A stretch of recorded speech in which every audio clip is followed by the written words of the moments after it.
Is it okay if we don't include an unsub link in the cold email? I would include the unsub link in the cold email. Again, that's part of the instantly setup, right? Go into configurations and it inboxes better. If you don't include a unsubscribe link, it lowers deliverability. So why would you not want to include an unsubscribe link, right? Um, that doesn't make any sense to me, right? Put it in there. It's going to help it to perform better. Right here, insert unsubscribe link in header. Now, I do it in two places. I have a actual unsubscribe link that's placed in the content body of the email in the very bottom, right? A handful of empty lines or line breaks between the signature line and the unsubscribe line. But then I also have the one that's in the email header. So I'm sure you guys have seen it when you go to Gmail and you click on the email sender to reveal like the sending information and the recipient information and all that kind of stuff.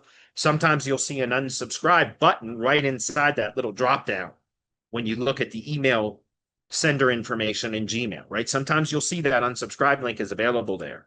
I think I've seen it in Yahoo a few times too, not as much as I do in Gmail, but that's the unsubscribe link header.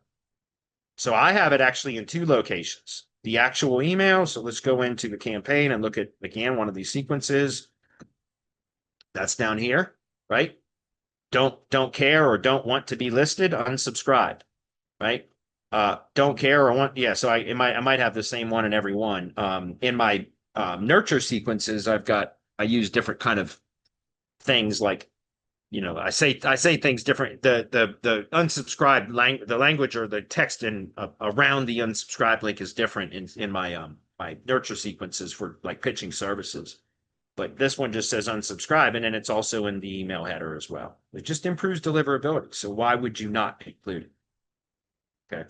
Not only that, but if they don't want to be bothered anymore, let them unsubscribe. Because if you don't let them unsubscribe or make it easy for them to unsubscribe, and you keep sending emails to them, what's likely going to happen? They're going to mark it as spam. And then you're going to end up lowering the domain quality or whatever, the domain health, and it's going to affect your cold emailing campaigns. So just leave the unsubscribe link there.